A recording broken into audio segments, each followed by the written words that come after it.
So, another away game, another disappointment. Let's talk about the Crystal Palace and Manchester United game, which ended in a disappointing draw. Same story. We go to an away game, we create a lot of chances, we miss a lot of chances, and we come back with a disappointing result. Today's match, especially, felt like we did enough to have come away with a win, but unfortunately, we did not. And it's starting to get a little worrying right now. जितनी chances हमने first half में बनाई थी हमें easily 2-3 goal score करने चाहिए थे and today let's deep dive into how the match went and overall what I feel we should be thinking about United after this match. Starting with the first half, we can easily see that United actually dominated with the ball a lot. The way we set up was actually a little surprising. I didn't expect a midfield three of Bruno, Menu, and Eriksen. मैनू के साथ हमेशा से ये problem not problem I would say ये concern था हमें कि we are using him a lot we are playing him a lot and I thought the fact that Ugarte is fit he is able to play, Eric Ten Hag would go with him. But apparently, that was not the plan. However, we could see straight away why we went with a setup like this. United was attacking right from the get go, and we were creating a lot of chances. In fact, some of the chances we created in this game is not something we do on a regular basis, especially under Ten Hag, right? Garnacho was on fire. A lot of our attack was actually coming from the left.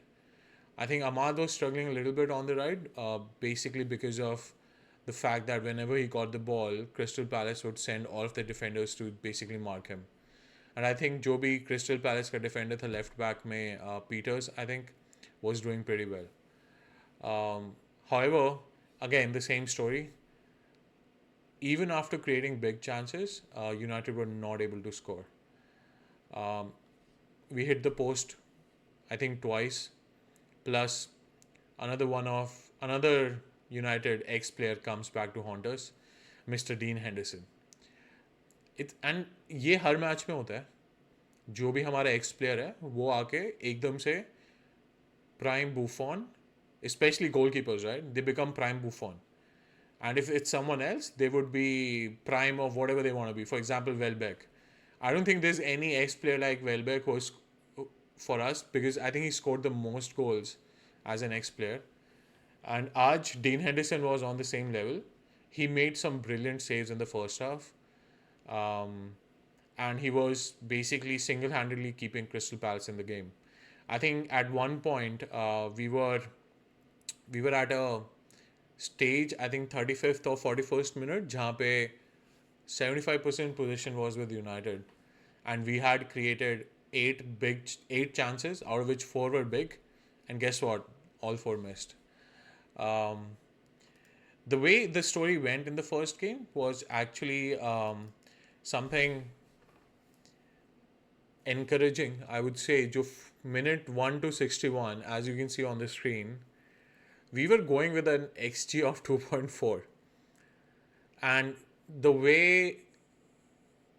So, if you guys remember the home game against Liverpool, it was slightly similar in the sense Liverpool had 3 or 4 chances, they scored all of them. We had 3 or 4, we missed all of them.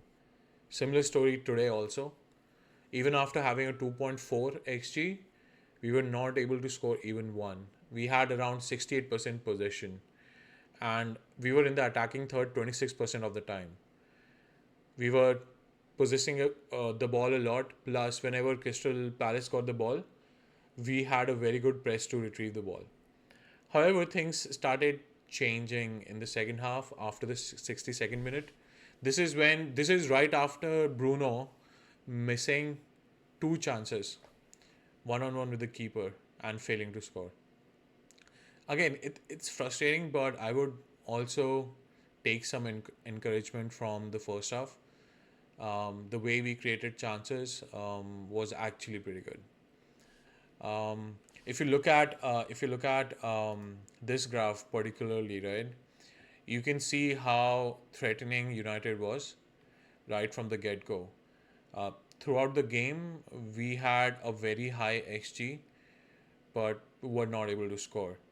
Crystal Palace is nowhere to be seen till at least like halftime. I think they had one chance before halftime when Eberechi Eze could have scored, but he missed that one.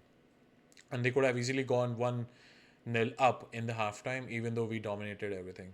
And then you can slowly see after 68th minute, Crystal Palace creeping up. They are the blue line on the screen. Um, but all in all, if you talk about the match, look, I'm still taking some positives away from this. Um, जो patterns और play हमने आज देखा है, it's completely different from the other two seasons. So I'm still not making a conclusion out of this game. I'm not saying 5 games done, only 2 games won.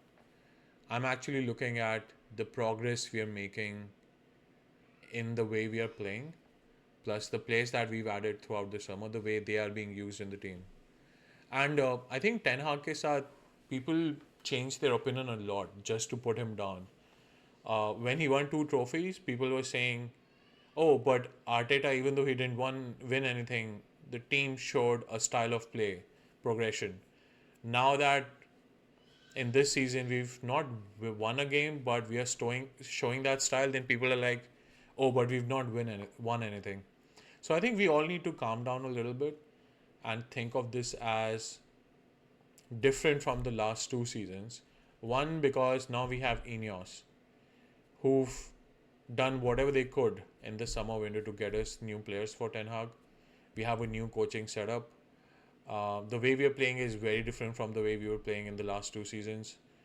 Um, in today's match, we did see a lot of patterns which were new. The way we were using Xerxes, especially in the playmaking up front, was at the least innovative.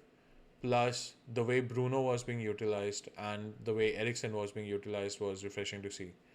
It was also interesting to see how we would sometimes see Dalo and Mazraoui attacking the midfielders of Crystal Palace whenever they were trying to get the ball and come into our half. At at various points in time, we also saw Martinez being the ball carrier for us. So there are positive signs. I wouldn't say everything was negative. In fact, I was quite surprised by the end of the game that we did not score anything because we were creating a lot, especially through Garnacho, especially through Xerxes. But there is a worrying sign. The fact that Hoyland is injury prone, he's still not been able to start a full game. He did come in the end, but he didn't look like he was fully fit, fully 100%. Uh, so when we don't have a striker like that, we are super reliant on Garnacho for scoring all the goals or sometimes Ahmad. Plus, I was a little disappointed with Rashford, to be honest. He came in around 56th, 60th minute, or maybe later than that, around 70th, but he did nothing. I don't know if it was because the rest of the team was tired too, but whenever he did get the ball, he didn't do anything with it. He was not the player we saw against Barnsley, for example. He wasn't doing all of the things that we would want him to do. So yeah, it's frustrating. It's super frustrating, and I think immediate reaction was of anger, frustration, disappointment. But I think we should look at this from a bigger perspective. We should look at it from a long-term view, and that view is this is a different United, um, and the manager and the coaching staff are trying to change things.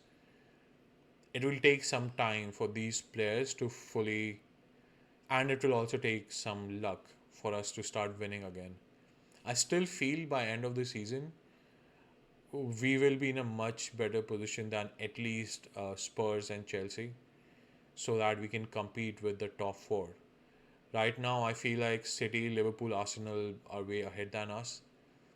To get into top four, we'll have to play better than Chelsea and Spurs.